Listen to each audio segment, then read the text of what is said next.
حي الله الشباب جميع، واحنا الان مثل ما يقول قاعدين بموافقة الشيخ ابو جبل، والله ونتشرف انه نقعد عند الرجال الله محييه.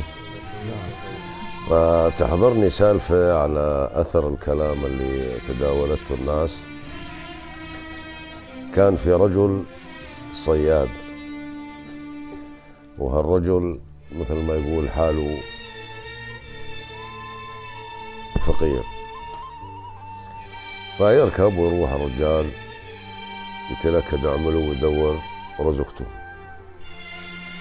فيملك من العمر عتية كبير شوي في السن، فصاح لابنه قال له: يا ابني أنا والله تعبت، والأعمار بيد الله،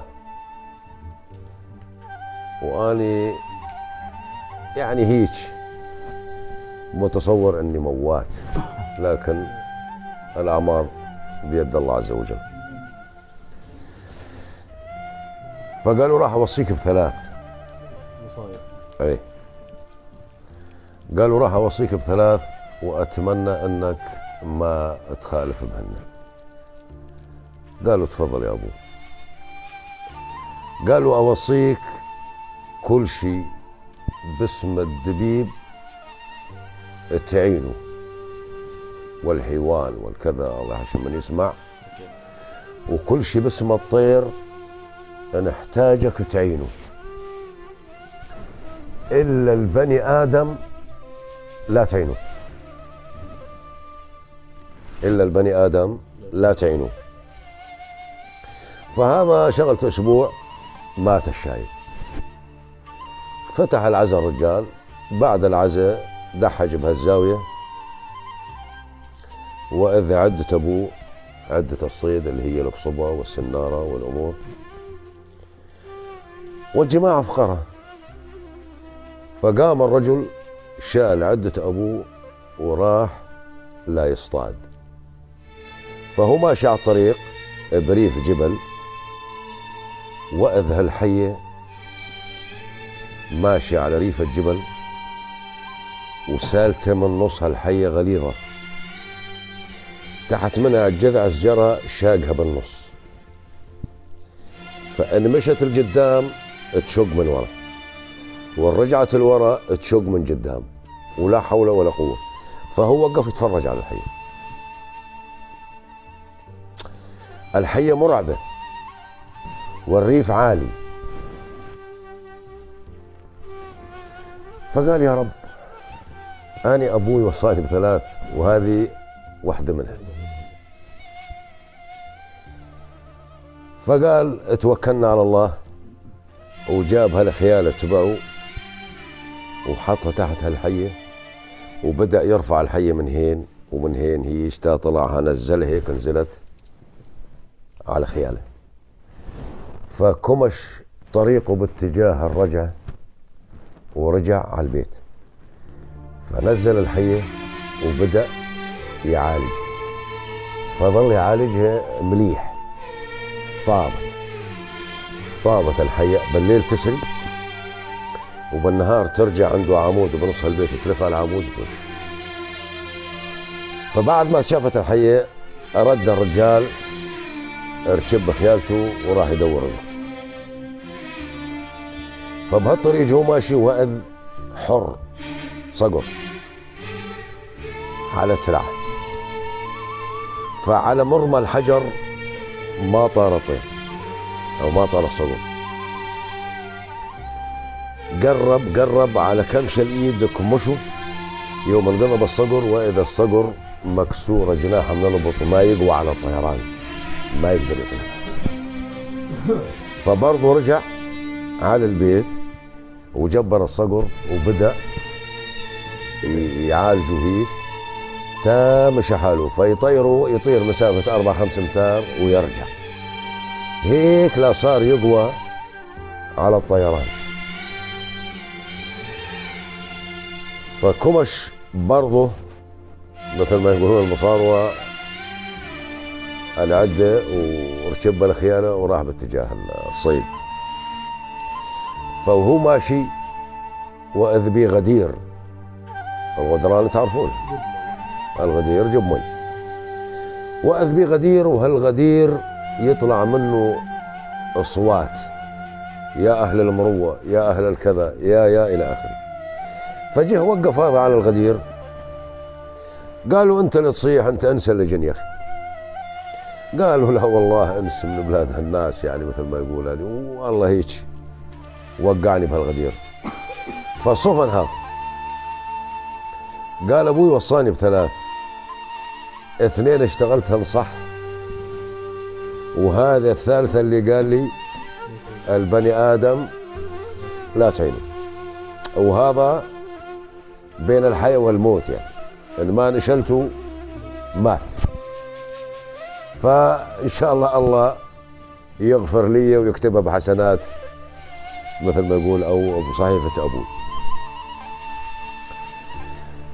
فمد رشمة الفرس ما وصل، ربط الجمدانة اللي هو يرتديها برضه ما وصل، فشلح قلبيته الرجل وكبش اللي مثل ما يقول الغرقان يتعلق بجشاية مثل ما يقولون هالأمثال.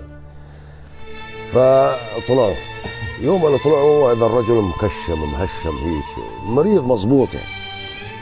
فحطوا على الخيالة وجابوا على البيت، ظل يعالج بيه 3 شهور. شاء الله رجال شافاه وعافاه. فقال له أنت منين؟ قال والله أنا مقطوع من السجرة. قال له هل يعقل يعني في بني آدم ينقطع من السجرة؟ قال له والله أنا مالي حد. قال له طيب طالما أنه مالك حد، احنا عندنا حانوت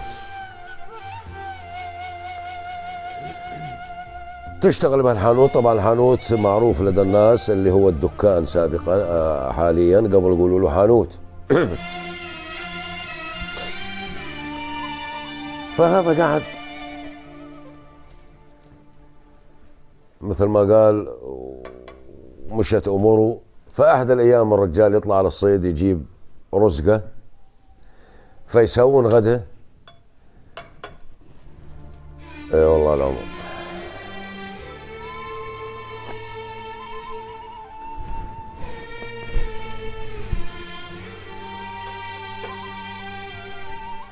فهم عم يتغدون. طبعا قبل يقولون عنها مرتبة أو مصطبة. فهم قاعدين على المصطبة وحاطين هالغداء، والغداء مثل ما يقول يعني مستطيبين السمك، وجايبوا الرجال من تعبوا، والأكل طيب على التعب مثل ما يقولون. فهم بالغداء وإذ هالطير يخر باتجاههم. يوم اللي خر زت عقد وشل عطيه. فده حجيش على العقد، عقد ثمين، عقد غالي. فقال المرأة جيبي لي قلم ودفتر، كتب اليوم الفلاني، الساعة الفلانية، الشهر الفلاني، السنة الفلانية، الطير جاء بعقد ورماه. لفه بصرة وقال المرته تروحين تحطينه بالصرافة. طبعا سابقا الصرافة هي صندوق له هيك زخارف.